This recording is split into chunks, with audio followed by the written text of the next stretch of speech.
Niining panahon nga ang putling ebanghelyo gihagis sa mga hiwi nga pagtulunan.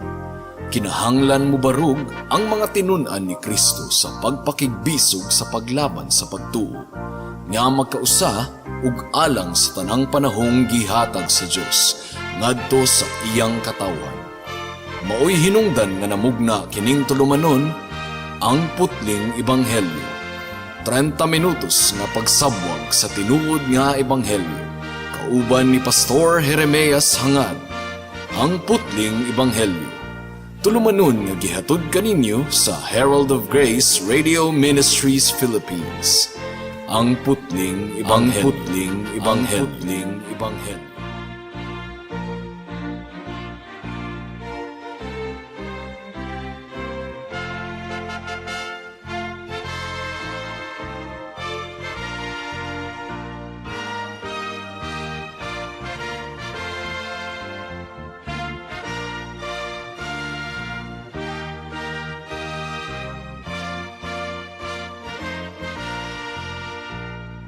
Atong ablihan ang atong Biblia sa Marcos Kapitulo 4, versikulo 5 ug 6, and then mulaktod ta sa versikulo 16 ug 17. Ang giingon diri, mga kaigsunan, ang ubang binhi nahulog sa yuta nga batuon, ug tungod kay mabaw raman ang yuta, dali ra kining miturok.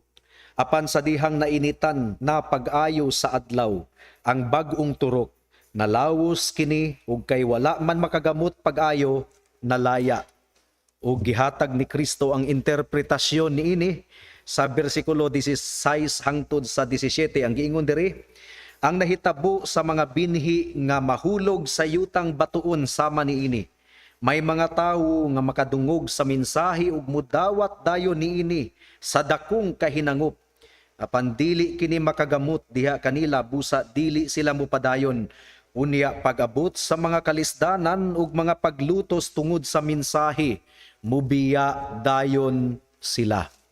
Sa mao kini ang ikaduhang bahin sa atong pagbatbat sa sumbingay ni Kristo sa tawo nga magpupugas. And again, gihatag ni Kristo ang kahulugan niini, mga kaigsuunan. Ang binhi o ang liso nagarepresentar kini sa pulong sa Ginoo nga gipugas sa kasing-kasing sa mga katawhan, ug ang yuta nagarepresentar kini sa nagkalain-laing kondisyon sa kasing-kasing sa mga katawhan, ug adunay upat kamatang sa kasing-kasing sumala sa sumbingay ni Kristo nga atong mabasa gikan sa bersikulo 1 hangtod sa bersikulo 20 sa Marcos Kapitulo 4. Ang unang matang sa kasing-kasing gisimbolize kini sa mga binhi nga nangatagak sa yuta nga bantok. Gahi nga yuta, mao kini ang kasing-kasing nga gahi, unresponsive. Ang ikaduhang matang sa kasing-kasing mao kining kasing-kasing nga batuon, nga gisimbolize sa liso nga nahulog sa batuon nga yuta, mabaw nga yuta. Mao kini ang midawat kunuhay dayon sa pulong sa Ginoo. Apan walay gamot, walay ugat, mga kaigsunan, busa pag-abot sa mga problema sa kinabuhi, mibiya dayon sila sa atong Ginoo. Ang ikatulong matang sa kasing-kasing mao kining kasing-kasing nga tunukon. Kasing-kasing nga daghan kayog sagbot, but pasabot ang tanang mga material nga butang niining kalibutana, ang tanang mga kalibutanong butang, mao ang nakapuno sa ilang kasing-kasing, mao nga wala nay luna ang pulong sa Ginoo alang niini. Ug ang ikaupat nga matang sa kasing-kasing sumala sa pagpasabot sa atong Ginoong Hesukristo, mao kining kasing-kasing nga tambok, tabunok, pagpugas sa pulong sa Dios niana nga kasing-kasing miturok, mitubo ug namunga, bunga nga mulungtad. So niadtong miaging mga kaigsuunan, atong gi-examine ang unang matang sa kasing-kasing nga girepresentar sa binhi nga nahulog sa bantok nga yuta nga gitunob-tunuban sa mga tawo gumikan kay dalan kini. Na kini mabasa nato sa Marcos Kapitulo 4, versikulo 4, ug ang pagpasabot ni Kristo niini anaa sa versikulo 14 ug 15. Sa pagpugas sa pulong sa Ginoo ni anang matang sa kasing-kasing, giilog dayon ni Satanas, gisakmit dayon ni Satanas. ang pulong sa Ginoo wa gani kini makaturok or wala gani kini makabuslot sa kasing-kasing sa tawo. Ug mao kini ang gibuhat ni Satanas, gipugnan niya ang mga makasasala sa pagtuo sa ebanghelyo sa atong Ginoong Hesukristo. Daghan kayong matang sa gahi nga kasing-kasing sumala sa pagpamalandong nato ni adtong miaging semana ug hinaot nga inyong i-review kadtong maong wali. And the end result sa usa ka kasing-kasing nga bantok mga kaigsuonan, walay epekto ang ebanghelyo sa atong buhi nga Ginoo sa ilang kasing-kasing. Walay response. Wala gani pag-uyog sa ilang konsensya. Walay pagtulisok sa ilang konsensya. Mao kadto ang unang matang sa kasing-kasing. Kasing-kasing nga bantok, kasing-kasing nga gahi. Ang ikaduhang matang sa kasing-kasing nga atong pamalandungan ning takna sa kahaponon, mao kining kasing-kasing nga batuon. Kining ni ang binhi nga natagak sa batuon nga yuta, gumikan kay mabaw ra kaayo ang yuta, miturok dayon ang binhi. Apan pagsaka sa adlaw, pag-abot sa init, nalawos kini dayon, gumikan kay wala man kini makaugat, wala kini makagamot, ug nagrepresentar kini sa kasing-kasing nga init kaayo, gadali-dali sa pagtubag kunuhay sa ebanghelyo nga wala gani pamalandungi, wala gani kwentaha ug duro ang iyang gisudlan. Mga pag-abot sa mga problema sa kinabuhi, miatras dayon ug mitalikod sa atong Ginoong Hesukristo. Wala niya kwentaha kung unsa gayod ang iyang gisudlan. Mao nga sa atong pagpamalandong ning takna sa kahaponon atong ipakita ang kinatibuk-ang larawan sa mga katawhan sa atong buhi nga Dios, sa mga lumulupyo sa gingharian sa atong buhi nga Dios. Adunay tulo ka bahin ang atong pagpamalandong ning takna sa kahaponon. Una, the impulsive hearer. Kining naminaw sa pulong sa Ginoo nga hat kayo. Misanong kunuhay dayon nga wala gani gamita ang hunahuna, wala pamalandungi og duro. Impulsive kana sa English. Ikaduha, the problem of the impulsive hearers. Ang problema, ang apan sa mga impulsive nga mga namati. Ug ikatulo, ang epekto sa batuon nga kasing-kasing, the effects of a stony heart. Magampo una kita ug ato kining itugyan nga pagpamalandong sa atong buhi nga Dios. O among Ginoo, nagaduol kami sa imong presensya once again ning takna sa kahaponon ug among gipangayo ang imong paggiya.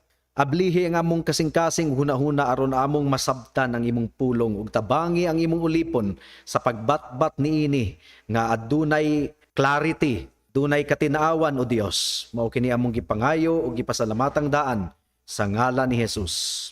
Amen. The impulsive hearer. Ang usa ka namati nga hat kaayo, impulsive. Gadali-dali sa pagsanong kunuhay sa ebanghelyo nga wala gani pamalandungi kini ug wala gani hunahunai ug duro. Mao kini ang ikaduhang matang sa yuta nga nahulugan sa binhi sa pulong sa Ginoo. Batuon nga yuta sumala sa teksto nga atong gibasa. Nasabtan kini sa mga naminaw sa atong Ginoong Hesukristo gumikan kay kung moadto kamo sa Israel, daghan kaayong matang sa yuta ni ana nga nasod nga ang ilalom batuon kaayo. Ang top soil humok, pero aduna gayoy mga portion nga ang humok nga bahin sa yuta nipis ra kayo ug ang ilalom mura kini og katri sa bato. The seed comes up quickly.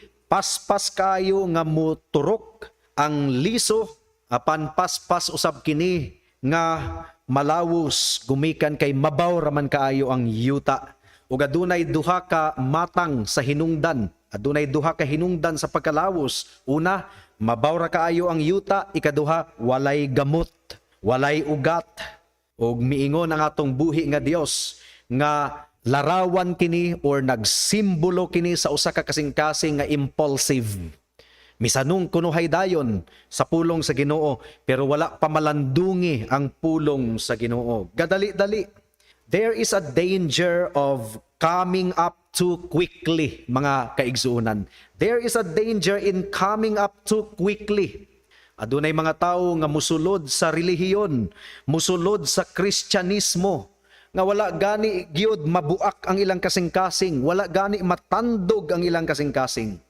Wala nila masabti nga sila makasasala, wala sila maguol sa ilang pagkamakasasala, wala nila masabti nganong misunod sila kang Kristo. Wala nila masabti nga sila makasasala ug dili sila makaluwas sa ilang kaugalingon. Mao nga nanginahanglan sila ni Kristo. No, dili kana mao ang ilang hinungdan sa pagduol nila kang Kristo. Lahi ang ilang hinungdan. Wala nila makwinta og duro ang tinuod gayod nga presyo, ang tinuod nga bili sa pagsunod nato sa atong Ginoong Hesukristo.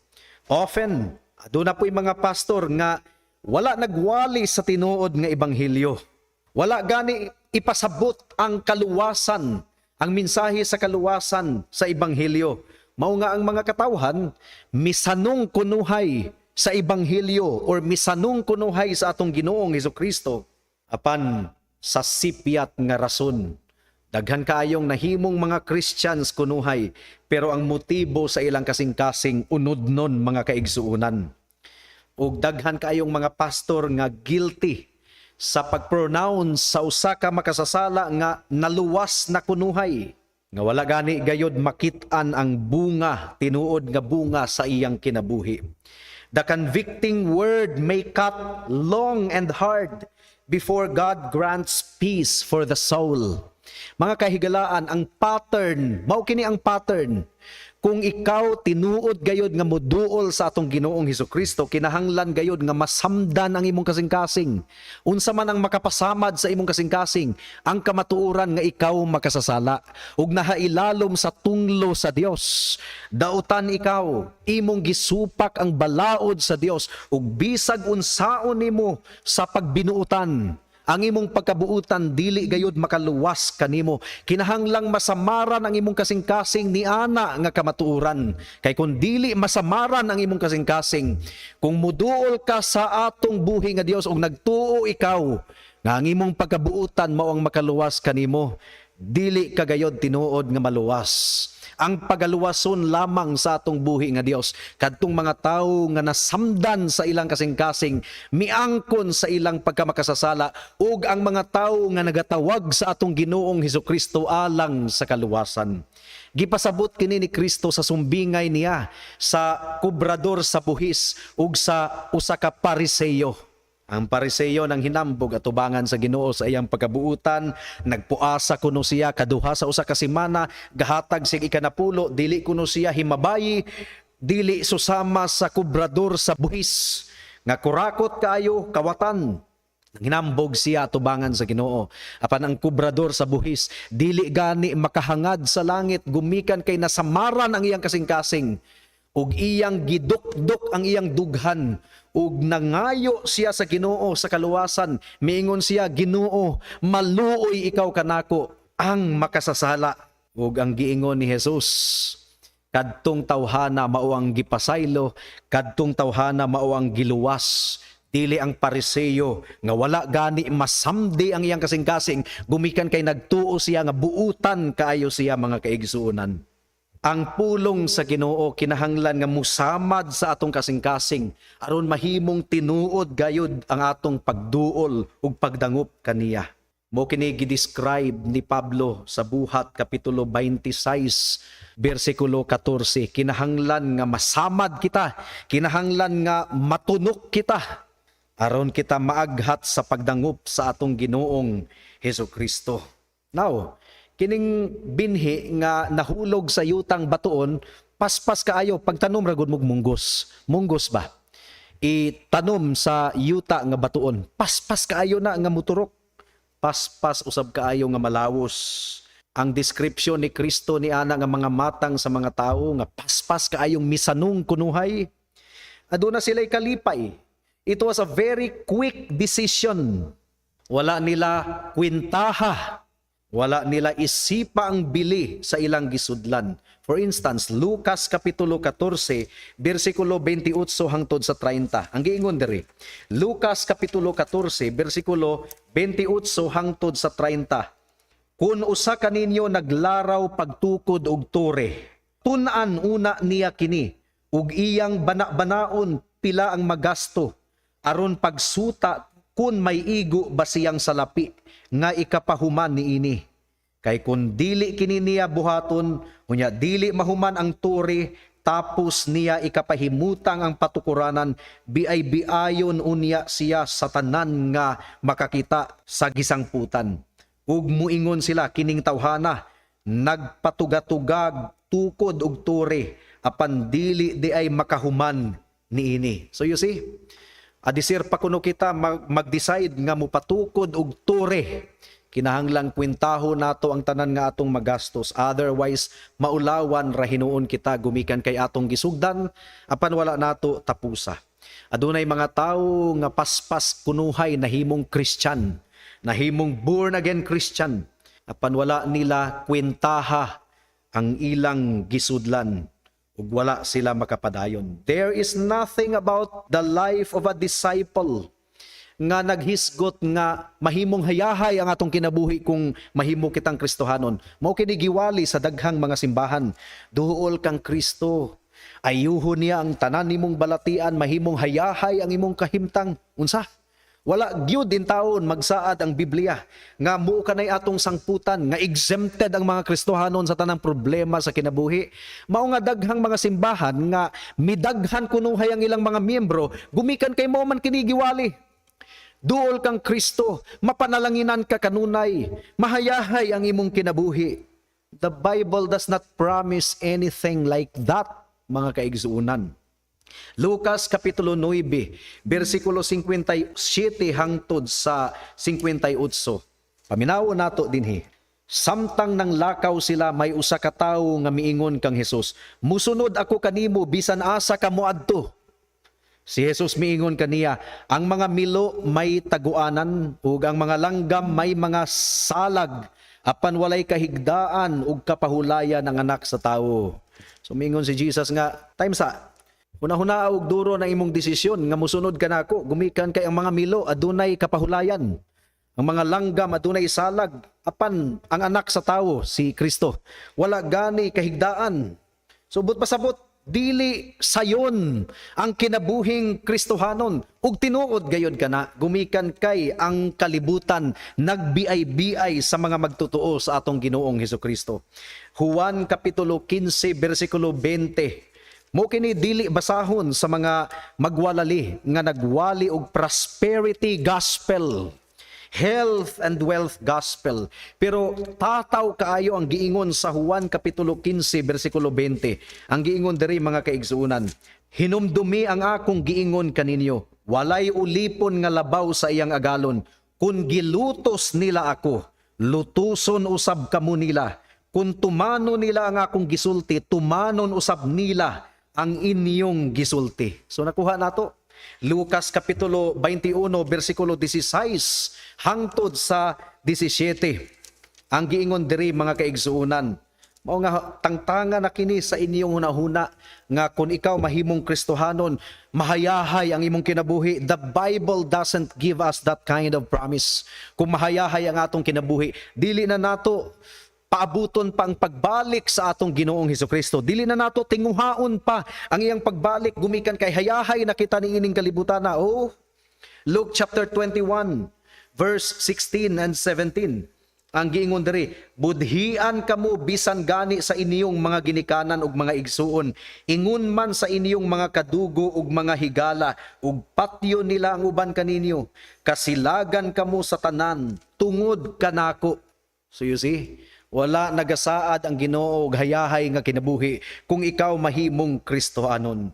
Now, daghang mga tawo nga paspas kaayo, gadali-dali kaayo sa pagduol sa atong Ginoo nga wala gani kwentaha ang ilang gisudlan. Daghang mga tawo nga na charmed, sa Bisaya pa nadani sa charming personality sa magwalali sama sa nahitabo dito sa Corinto. Siguro ganahan silang mutanaw sa usa ka pastor nga muwali, maayong mamatbat og mo ka na hinungdan nga gusto nilang mahimong Kristyan. Aduna usay mga tao nga gumikan sa ilang garbo, gusto nilang mahimong Kristyan kay murag tan-aw siguro nila ang Kristyan mura og sikat sa ilang pamati. Ug duna usay mga tawo nga gustong mahimong Kristohanon gumikan kay gusto lang maluwas gikan sa impyerno, pero dili gustong maluwas gikan sa ilang kasalanan. Mao nga ila lang gidawat si Kristo ingon nga manluwas gikan sa impyerno, pero dili ingon nga hari sa ilang kinabuhi nga kinahanglan silang mupasakop kaniya sa matag adlaw. Duna po'y mga tawo nga gustong mahimong Kristohanon kay mura og nindot ang pamati kung siya mahimong relihiyoso sa atubangan sa katawhan. Aduna usay mga tawo nga gustong mahimong Kristohanon gumikan kay gisaaran lagi sa magwalali nga ang iyang panginahanglanon tagbuon kanunay sa atong buhi nga Dios. You see, mga kaigsunan, kinahanglan gayod nga pamalandungan nato og duro nganong gusto kitang mahimong tinunan ni Kristo. Ug ang tinuod ra gayod nga rason nganong gusto kitang mahimong tinunan ni Kristo gumikan kay anaa lamang kang Kristo ang kaluwasan. Si Kristo lamang ang bugtong Dios ug manluluwas, ug siya lamang ang tuburan sa kabag-uhan sa atong kinabuhi. Ikaduhang punto, problematic gyud kayo mga kaigsunan ang mga impulsive nga mga tigpaminaw. Gadali-dali, wala sila'y gamot, wala sila'y ugat, mao nga dili sila kapadayon. They do not endure. Duha ang rason nganong dili sila kapadayon. Internal, kinasuluran, ug external. Unahon nato kining internal mga kaigsunan. Wala sila'y ugat, wala sila'y gamot. Wala sila'y tinuod nga pagtuo. Wala sila'y tinuod nga pagkaila sa atong Ginoong Hesukristo. In other words, wa gyud nila mailhi sa tinuuray gayod ang atong buhi nga Dios. Wala mabag-o ang ilang kasing-kasing. Nagpabilin kining bato. Wala sila mahigugma sa atong Ginoong Hesukristo. Wala sila mahigugma sa balaod sa atong buhi nga Dios. Ug wala sila'y tinguha sa pagsunod sa atong Ginoo. Wala usab kanila ang balaang espiritu. Aduna sila'y outward religion, apan ang ilang kinasuluran wala gayud mabag-o. Anaa pa sila sa ilang kasalanan. They have no power to persevere. Ang usa-usab ka hinungdan nganong wala kapadayon ang usa ka tawo mao kining external reason, panggawas nga rason. Adunay mga paglutos, adunay mga problema sa kinabuhi. Pag-abot sa mga paglutos gumikan sa ebanghelyo, misurrender na sila. Mahadlok silag mawad-an silag trabaho, mahadlok silag mawad-an silag mga koneksyon, mga higala, maong hangtod diha ra gayud sila taman sa ilang religion. Apan dili susama sa yuta nga bantok, wala man sakmita ni Satanas dayon ang pulong sa Ginoo sa ilang kasing-kasing, gumikan kay ila kining gidawat nga adunay kalipay. Dili susama sa bantok nga kasing-kasing.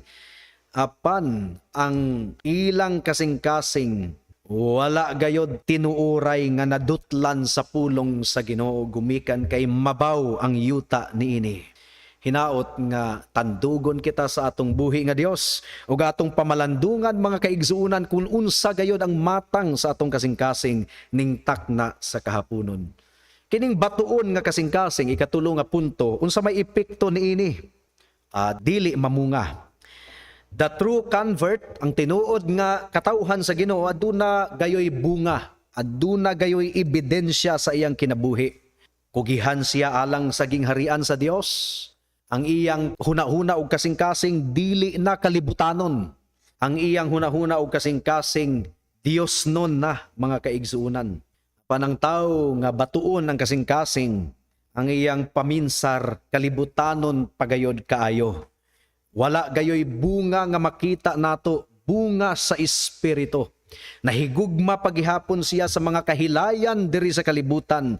Nahigugma paghihapon siya sa mga enjoyments niining kalibutana. Inconsistent ang iyang kinabuhi. Musimba, dili musimba, magampo, dili moampo. Makahinumdom lamang sa Ginoo kung adunay problema sa iyang kinabuhi. Apan for the most part, ang iyang kasing-kasing mala alang sa Dios. Ang iyang kasing-kasing napuno sa kasina, napuno sa garbo, ug wala gayoy pagkamainantuson sa iyang kasing-kasing. Walay paghigugmang tinuuray alang sa isa ka tawo, maupay manguna sa pagpanglibak, mga kaigsunan, ug subo kayong pamalandungon nga daghang mga na-identified nga Christian nga ingon ini gihapon ang kinaiya. Ang usa ka tawo nga gahi ang kasing-kasing, naganam-anam na sa pagsalikway sa iyang attendance sa pagsimba, attendance sa pagwali, attendance sa pagampo, attendance sa pagtuon sa pulong sa Ginoo. Hangtod nga mutalikod na gayud siyang tinuuray sa atong buhi nga Dios. Wala na sa iyang kasing-kasing ang pagsalig sa Dios, ang garbo na ang nagdumala nini, ang pagsalig sa iyang kaugalingon ang nagdumala nini, ug ang iyang kinabuhi gilarawan sa usa ka tawo nga sikretong nagkinabuhi diha sa kasalanan. Kining mga matang sa mga katawhan, mutawag pud kunuhay sila, Dios ko, apan sa adlaw sa paghukom, i-expose sila sa Ginoo nga nagbuhat og dautan. Busa, bisan pag-unsaon nila og pangatarungan, dili gayud sila pagaangkunon sa atong buhi nga Dios sa adlaw sa paghukom. Kinahanglan nga pamalandungan nato kini mga kaigsuonan. Kinahanglang mag-engage kita sa kining gitawag og self-examination. Kinahanglang sutao nato nga wala kita giilad sa atong kasing-kasing. Nga atong pagsunod sa atong Ginoong Hesukristo anaa gayud sa insakto nga rason. Kinahanglang atong masayran sama kang Pedro niadtong mitalikod na ang tanan kang Hesus. Gipangutana ni Jesus ang mga tinun-an niya ug si Pedro, speaking in behalf of the 12, giingon ni Pedro, Lord, asa pa man mi moadto? Ania kanimo ang pulong sa kinabuhing dayon. So nahibaw-an ni Pedro kung unsa gayod ang iyang gikinahanglan, dili kwarta, dili kaayuhan sa iyang balatian, dili dungog sa katilingban. Ang gikinahanglan ni Pedro kinabuhing walay katapusan ug anaa lamang kana kang Kristo. Nasabtan ni Pedro nga siya makasasala, nasabtan niya nga dili siya makaluwas sa iyang kaugalingon, ug nasabtan niya nga si Kristo lamang ang manluluwas og Dios sa iyang kinabuhi. Ang pagkamatarong ni Kristo mao ang pagkamatarong nga iyang gikinahanglan aron siya makaatubang sa Dios. Ang dugo ni Kristo maong dugo nga iyang gikinahanglan aron matabunan ang tanan niyang kalapasan at tubangan sa Dios. Higala, kung ikaw mahimong tinuod nga tinun-an ni Kristo, kinahanglang muduol ikaw kaniya diha sa insakto nga rason. So kini nga mga butang, kini nga punto sa sumbingay sa atong Ginoo, higala, kinahanglan nga magsilbi kini nga warning or pasidaan sa matag usa kanato. In this parable, adunay tulo ka matang sa yuta nga dili gayud iya sa Ginoo. Usara ang matang sa yuta nga iya sa Ginoo, katong yuta nga tambok, ang kasing-kasing nga tambok ug ang pulong sa Ginoo makadulot gayud niini. Only one of the four types hears the word unto salvation. Bisan pa sa naminaw kanato karon sa kahanginan, pipila ra gayud ang tinuod nga naminaw alang sa kaluwasan. Daghang naminaw gumikan kay gusto lang nilang makabati og nindot nga pamati sa ilang kinabuhi, basin og na-enjoy sila sa pagpaminaw sa wali, apan wala gayud sila kasing-kasing nga tinuuray gayud nga nadutlan sa pulong sa Dios. Higala, hinaot nga gitandog ka sa balaang espiritu karon. Kumusta ang imong pagduol sa Dios? Alang lang ba kini sa kwarta? Alang lang ba kini sa kabaskugan sa imong lawas? Alang lang ba kini sa pagtagbo sa imong gikinahanglan?